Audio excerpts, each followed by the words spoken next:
Hi everyone. तो आज बात करने वाले हम लोग मास्टर थ्योरम के बारे में। आज की वीडियो में हम लोग डिस्कस करेंगे किस तरीके से मास्टर थ्योरम की हेल्प से हम लोग किसी रिकरेंस रिलेशन को सॉल्व कर सकते हैं। तो जो मास्टर थ्योरम है वो कुछ इस तरीके से होता है, और ये जो इतना बड़ा सा मास्टर थ्योरम दिख रहा है इसको आप लोगों को याद करना पड़ेगा। कोई और ऑप्शन है नहीं आपके पास। अगर एक बार इसको याद कर लेते हो तो होगा क्या कि कोई भी रिकरेंस रिलेशन को आप लोग देखोगे जो कि इस फॉर्म में रहेगा, तो आप लोग क्या कर सकते हो, बस उसको देखते के साथ ही आप लोग सॉल्व कर सकते हो, उसका टाइम कॉम्प्लेक्सिटी निकाल सकते हो। आपको जरूरत नहीं पड़ेगा कि रिकर्सिव ट्री मेथड लगाने का या फिर सब्स्टिट्यूशन मेथड लगाने का। बस देखते के साथ हमें पता चल जाएगा कि उसकी टाइम कॉम्प्लेक्सिटी है क्या। तो इसलिए हमें ये चीज़ को याद रखना पड़ेगा। इसको याद करने का तरीका क्या है, इसको एक बार पहले आप लोग देख लो, पढ़ लो, याद कर लो, उसके बाद लिख करके याद करो। लिख करके याद करने से क्या होता है ना कि जल्दी याद होता है। याद कर लोगे, आपको लगेगा याद कर लिया, हो गया याद, लेकिन जब उसको खुद से लिखोगे तब समझ में आएगा कि कहाँ कहाँ पे मिस्टेक्स हो रही है। तो मैंने भी कुछ इस तरीके से याद किया था, आप लोग भी लिख करके याद करो, ठीक है। तो ये चीज़ याद हो जाएगा। तो मास्टर थ्योरम क्या है थोड़ा सा यहाँ पे एक्सप्लेनेशन कर देती हूँ मैं। उससे पहले आप लोग से रिक्वेस्ट ही करा, आप लोगों ने चैनल को सब्सक्राइब नहीं किया तो प्लीज़ सब्सक्राइब कर दें और वीडियो को भी लाइक कर देना। And you can also follow me on LinkedIn and Instagram. So master theorem को मास्टर मेथड बोलते हैं। ये है क्या, इसका जनरल फॉर्म है कि कोई भी रिकरेंस रिलेशन अगर इस फॉर्म में रहे, T N equal to A T N by B plus F of N, इस तरीके का अगर फॉर्म में रहे, और यहाँ पे एफ ऑफ एन क्या है हमारा, थीटा ऑफ, थीटा यानी कि एवरेज केस कॉम्प्लेक्सिटी जिसको हम लोग बोलते हैं, इसको थीटा से डिनोट किया, बिग ओ और बिग ओमेगा से नहीं, थीटा से, एवरेज केस, ठीक है। तो theta of N to the power K और लॉग की पावर पी इंटू एन, ये चीज़ है हमारा एफ ऑफ एन, ठीक है।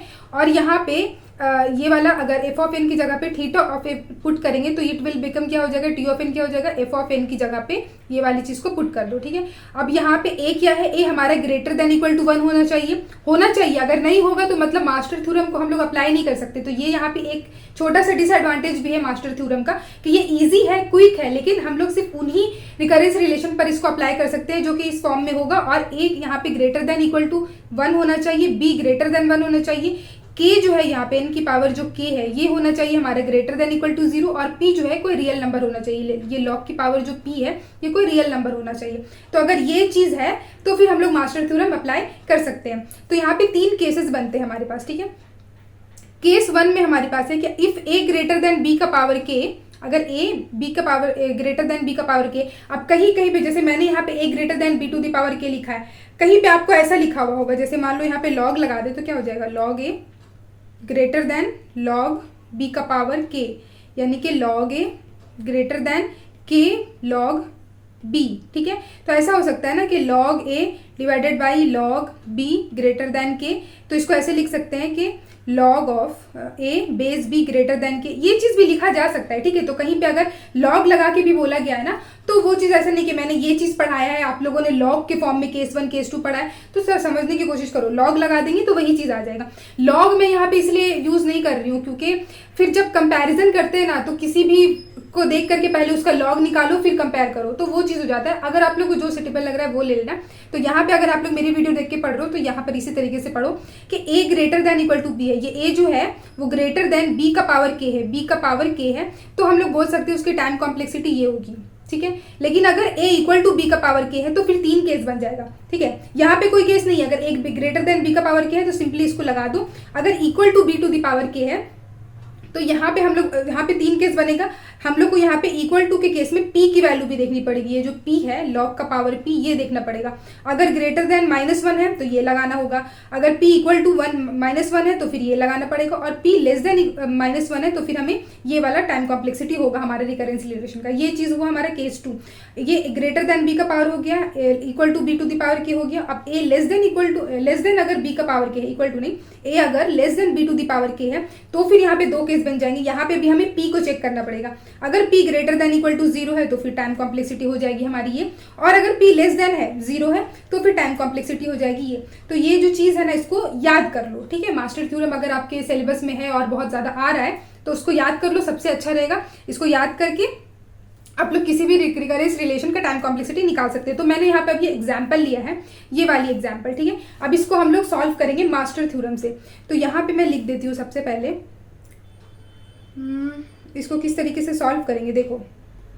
सो वी विल कंपेयर ये वाली इक्वेशन को हम लोग इससे कंपेयर अगर करें तो इस फॉर्म में है ए T N by B plus F of n, a T N by B plus F of n.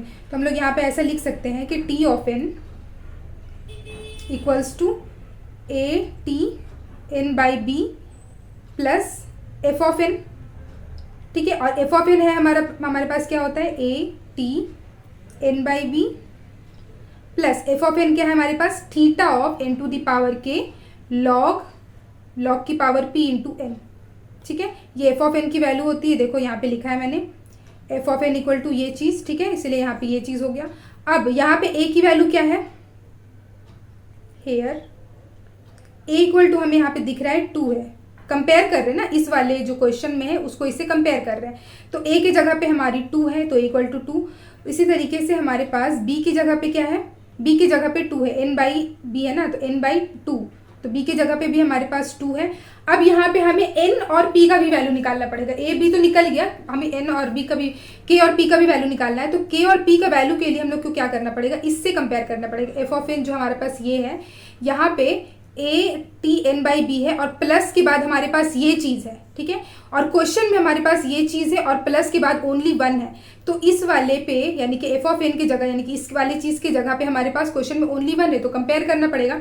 तो हम लोग यहाँ पे कह सकते हैं कि हमारे पास क्या है, f of N equal to theta of N to the power के लॉग की पावर पी इंटू एन, और ये इक्वल टू हमारे पास 1 है। ठीक है, अब 1 क्या है ना, एवरेज केस कॉम्प्लेक्सिटी होता है। 1 को हम लोग लिख सकते हैं ना थीटा ऑफ 1, इसको हम लोग थीटा ऑफ 1 भी लिख सकते हैं, 1 और थीटा ऑफ 1 दोनों चलेगा। ठीक है, तो अब ये थीटा के अंदर जो चीज़ है और इस थीटा के अंदर जो चीज़ है, तो हम लोग इसको कंपेयर कर सकते हैं ना, इस वाली चीज़ को इससे, मतलब हम लोग कह सकते हैं ये वाली चीज़ इक्वल टू हो जाएगा 1। तो हम लोग कंपेयर करें तो यहाँ पे हम लोग कह सकते हैं कि हो जाएगा यहाँ पे theta of N to the power 0, क्योंकि इस साइड में हमारा सिर्फ 1 है, और यहाँ पे हो जाएगा हमारी लॉग की पावर भी 0 into n equals to theta of 1।